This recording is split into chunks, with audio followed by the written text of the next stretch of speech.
Hello aspirants and welcome again to Legacy IAS Academy. In this current affairs lecture, we will be looking into the reports that are coming in which is suggesting that the Pakistani army has lost ground in the Balochistan's Mangocher area. So what is this headline all about? It is suggesting that the Balochistani Liberation Army, which is known as the BLA, has captured the Mangocher area region wherein they have secured the offices, captured the government offices and the area over there, and the Pakistan army had to retreat. It has lost ground in that area is what is being suggested. So we'll look at the veracity, the evidence with respect to this news being correct or not, and also go into the detail of the Balochistan issue that is there, the Balochistan Liberation Army, so on and so forth. So let's get started. In fact, we can also delve on the question whether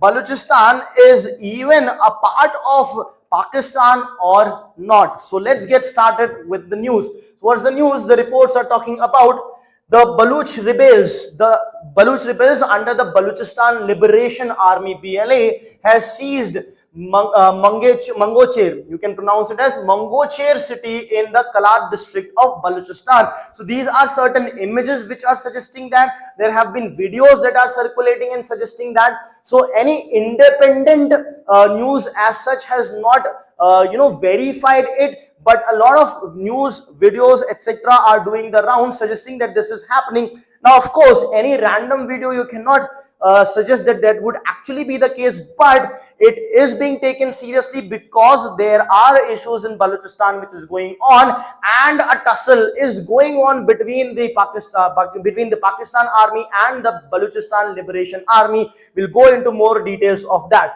So this is the reports that are coming out. Now, talking about the timing of this report. So of course, it is coming at a time wherein the Indo-Pak tensions, the tensions between India and Pakistan is escalating. Now, why is this escalating? Of course, we all know about the horrific terrorist attack that had taken place in Pahalgam, subsequent to which India has taken certain retaliatory actions, and now the Pakistani army is on high alert, especially on the border areas, right? As a result of which their focus is on India-Pakistan tension that is ongoing, as a result of which there is a possibility that the Balochistan Liberation Army may take advantage of such a situation and do certain activities to capture the areas in Pakistan control. So why this is happening? Of course, the timing is also such that the tensions are escalating, because of which Pakistan had mobilized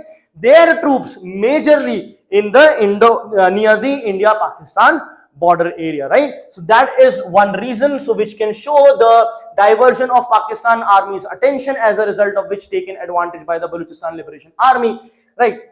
Now, if we have to look at the Balochistan increasing, escalating insurgency, there is a lot of increase in the attacks in the recent past months. So what all have been done? So increasing attacks by the Balochistan rebels, the Balochistan Liberation Army. If you look at 26th April, IED blast which killed 10 paramilitary personnel of Pakistan. So this attack had happened. Apart from that, all these attacks which are happening are being claimed by the Balochistan Liberation Army.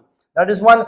Apart from it, one major issue or the major incident that took place was the hijacking of a train. So what the Balochistani Liberation Army did is it hijacked the train consisting of more than 400 passengers in it, who were taken as hostage, which was carrying around 400, 380, 400, some numbers are actually differing, because the Pakistani army is suggesting some number, the Balochistani Liberation Army is suggesting some number. We will see the differences as well. So not just the differences of the hostages, but the result of this hijack is also differing in different news outlets. The Balochistan Liberation Army says something and Pakistan army says something. Now we of course do not know whom to trust. Probably it is the BLA we might be trusting even more. So against that hijacking, Pakistan had launched Operation Green Bulan in around March 11 and 12 to rescue the passengers of the train. Now, after which Pakistan claimed to have rescued the hostages. This is what the claim of Pakistan is. However, this claim is not completely accepted by the Balochistan Liberation Army. So let us see what is the difference that we are talking about here. So what is the Pakistan's claim? Pakistan claims that 18 soldiers died in that tussle with the BLA, and 33 attackers, that means 33 personnel from the Balochistan Liberation Army were killed. And Pakistan also says that all the passengers were rescued. This is the side of Pakistan. Now what does the BLA claim? BLA claims that 50 security personnel were killed. Security personnel means that from the Pakistani side or from Pakistani army. At the same time, it claims that 214 hostages executed. So this is the news that is coming from the BLA side. Now, we don't know what is actually true. If this has actually happened, this is a huge number that we are talking about, and killing of hostages that we are talking about. We are also talking about the failure of Pakistani army, or the failure of the entire system of Pakistan, wherein the rebel have hijacked the train, at the same time executed 214 hostages and killed 50 security personnel. Right? At the same time, when this is all happening, so we are seeing what all series of events are happening. Now the things are getting even worse for Pakistan. Why is that the case?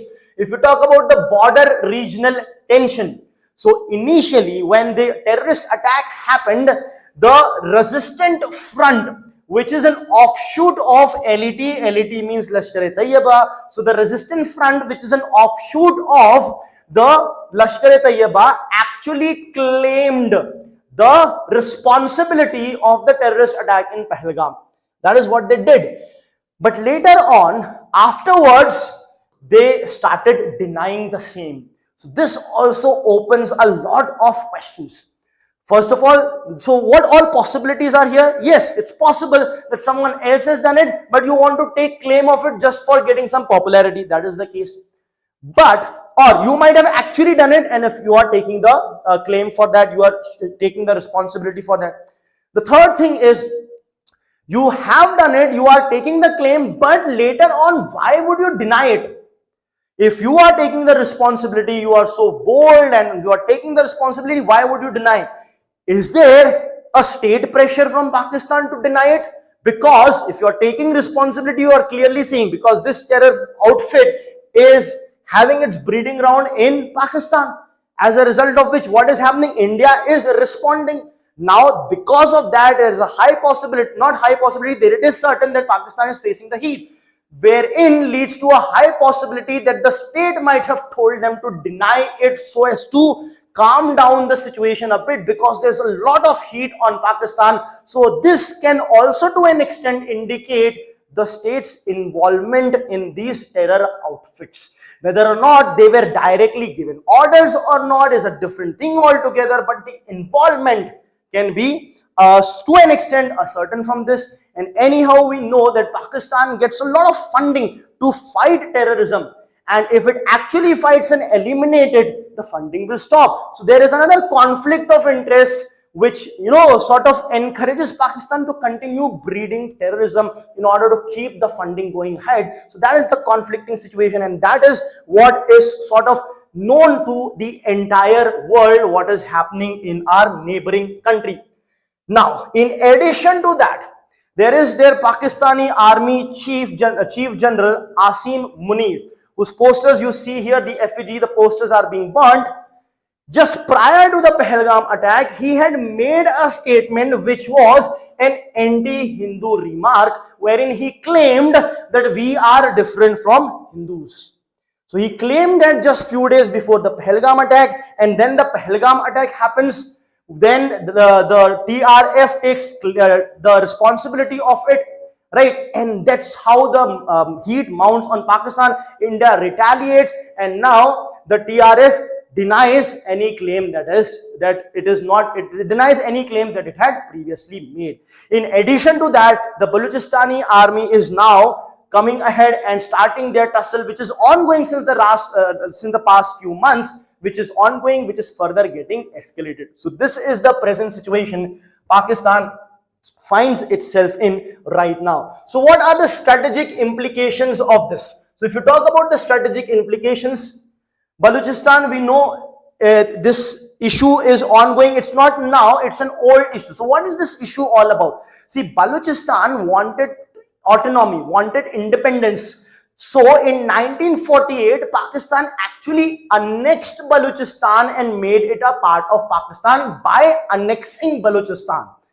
So many people then also and even now also were not okay with it, did not want to be a part of it, and it was annexed, means forcefully made a part of Pakistan, as a result of which resentment is there since then up to the date. And what all they want is independence, autonomy. They also say that, see, 44% of the area is Balochistan. Pakistan's 44% area is Balochistan. It is the largest province, but has only 6% of the people. However, it has huge amount of natural resources, oil, coal, gas, gold, etc. The natural resources are here. And the Balochis are being exploited, harassed, removed, evacuated from those regions where they actually reside. So all these issues are ongoing, as a result of which the violent resistance is still present under the name of the Balochistan Liberation Army, and it is creating a high internal security vulnerability for Pakistan. Growing insurgency again will distract the Pakistani army. The BLA's growing insurgency is going to distract the Pakistani army because Indian army is also standing in front of them. So this can be a great distraction. Not to say that without distraction they would have performed better, but still there is another distraction which is there, plus potential of multi-front stress on Pakistan's military. Because you see, Pakistan is here, then Balochistan is on the western side of Pakistan, and here is India. So Pakistan can face a situation wherein there is an attack from this side and there is an attack from this side, making it a multi-front stress for Pakistani army. So this is all about the reports that are coming in, what implications it can have, the present situation of Pakistan. So what is the future for Pakistan over here? See, the future is quite bleak, but at least certain corrective actions can be taken by them. First things first, if you have annexed that region, you internationalized, you ask for mediation, you ask for proper unbiased resolution of their territory, whether even if it belongs legally to them or not. Give the rights to the people, stop harassing them, stop evacuating them, stop exploiting them, give them their rights, give them autonomy. If you want intermediation, ask for intermediation in this situation, and that's when you can think of something else. Thank you.